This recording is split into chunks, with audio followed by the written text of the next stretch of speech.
राधे राधे, जय माता दी मित्रों। आज हम आपके समक्ष लेकर आए हैं एक बहुत ही रोचक कहानी जिसका नाम है माँ गंगा और भटका हुआ युवक। एक बार एक युवक अपना घर छोड़कर सन्यासी बनने निकला। वह समझ चुका था कि जीवन में कोई अपना नहीं है, अपने भी मतलब के हैं। उसने सोचा अब केवल ईश्वर का सहारा है। यही सोचकर वह घर से निकल पड़ा। बनारस में गंगा के किनारे बहुत से छोटे बड़े साधुओं के आश्रम थे। वहीं एक आश्रम में रहने लगा। भगवान के प्रति उसका विश्वास अटूट था। जब भी कोई उसे उसके दुख के बारे में या उसकी गलतियों के बारे में कुछ भी पूछता तो वह तुरंत जवाब देता था। गंगा मैया के जल में डुबकी लगाने से 108 यज्ञों का फल मिलता है और सारे पाप भी धुल जाते हैं। राम नाम जपने से सारे पाप धुल जाते हैं, सारे कष्ट मिट जाते हैं। भोले बाबा है ना, मेरी नैया पार लगा देंगे। इतनी श्रद्धा भक्ति के बाद भी वह अभी सन्यासी बनने के लिए परिपक्व नहीं था। उसे आज भी इंद्रिय आसक्ति थी। बनारस में उसका कोई घर परिवार तो था नहीं। उसने इंद्रियों पर विजय भी प्राप्त नहीं की थी। जब भी उसे इंद्रिय आसक्ति सताती वह वैश्या गमन करता था। वैश्या गमन के उपरांत गंगा मैया के जल में डुबकी लगा लेता था। धीरे धीरे उसके आश्रम में तथा बगल के आश्रमों में भी उसकी चर्चा होने लगी। एक दिन एक परिपक्व सन्यासी ने उस युवक के हित में उससे कहा कि भाई, या तो तुम अपने सांसारिक जीवन में लौट जाओ या नहीं तो अपनी इंद्रियों पर विजय प्राप्त करो।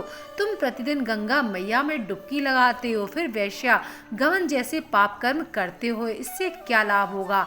युवक कहाँ समझने वाला था। आगे उन सन्यासी ने कहा, तुम्हारे जब अग्निहोत्री के सारे पूर्ण क्षण भर में शून्य हो जाते हैं। ना तुम्हें अपनी इंद्रियों पर विजय प्राप्त हो रही है और ना ही तुम अपनी आत्मा को मलिन होने से रोक पा रहे हो। ऐसे में सन्यास आश्रम का क्या लाभ है। इस पर युवक कहता है, अरे भाई जी, आपको पता नहीं है, गंगा मैया के जल में डुबकी लगाने से 108 यज्ञों का फल मिलता है और सारे पाप भी धुल जाते हैं। मैं तो केवल एक ही पाप करता हूँ, वही मैं प्रतिदिन गंगा मैया में 2 बार डुबकी लगाता हूँ, फिर मैं पापी कहाँ से हुआ। यह कहकर हंसता हुआ चला गया। अपने वरिष्ठ सन्यासी की बात पूरी भी नहीं होने दी। एक दिन की बात है, वह गंगा मैया के तट पर डुबकी लगाने पहुंचा। वहां एक 12-13 वर्ष की बालिका वस्त्र धो रही थी।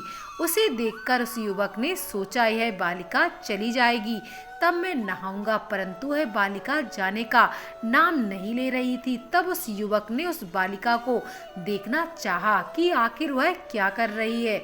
जब उस युवक ने बालिका को देखा तो वह चिढ़ गया। वह बालिका एक सफेद वस्त्र को रगड़ रगड़ कर साफ कर रही थी। जैसे ही वह वस्त्र साफ हो जाता था, उसे तट पर जमी चिकनी मिट्टी के कीचड़ में रगड़ती, जिससे वह वस्त्र पुनः गंदा हो जाता था। फिर उस गंदे वस्त्र को गंगा मैया के जल में डालकर रगड़ रगड़ कर साफ करती थी। उस कन्या को देखकर युवक बहुत गुस्से में आ जाता है। कुछ देर तो युवक ने सब्र बांधा। कुछ समय पश्चात युवक ने क्रोध में आकर कहा, मूर्ख बालिका, यह क्या कर रही हो। समय और सामर्थ्य दोनों ही नष्ट कर रही हो। यदि इस कपड़े को गंदा ही करना है तो साफ क्यों करती हो, और यदि इसे साफ ही करना है तो पुनः कीचड़ में क्यों डालकर रगड़ती हो। यह सुनते ही वह बालिका एक स्त्री के रूप में परिवर्तित हो जाती है और क्रोध में आकर वह बोलती है, अरे मूर्ख बालक, यही तो मैं तुझे समझाना चाहती हूँ कि तू अपना समय और सामर्थ्य दोनों ही नष्ट क्यों कर रहा है। यदि तुझे पाप कर्म ही करने हैं तो आकर मेरे स्वच्छ जल में उन्हें धोता क्यों है। यदि मेरे स्वच्छ जल में सारे पाप कर्म धो देता है तो फिर पुनः जाकर पाप कर्म क्यों करता है। युवक को अपनी गलती पर पछतावा हुआ और वह माता गंगा के चरणों में गिर पड़ा। रोता हुआ बोला, माता, मुझसे गलती हो गई, मुझे क्षमा कर दो। अब मैं जिस पाप को धो दूंगा उसे पुनः नहीं दोहराऊंगा। फिर माता ने उसे सही रास्ते पर लाने के लिए कहा, सुनो बालक, मैं तेरी डुबकी पर तेरे पाप धुल दूंगी, परंतु जानबूझकर तूने यदि अपने इंद्रिय सुख के लिए वही पाप कर्म फिर से किए, तुझे अपने ही जल में समाधि दे दूंगी। यह कहकर गंगा मैया अंतर ध्यान हो गईं। बोलो गंगा मैया की जय। अगर आपको वीडियो पसंद आई हो तो प्लीज़ वीडियो को एक लाइक ज़रूर करें, चैनल को सब्सक्राइब करें। वीडियो के अंत तक बने रहने के लिए आप सभी भक्तों का बहुत बहुत धन्यवाद।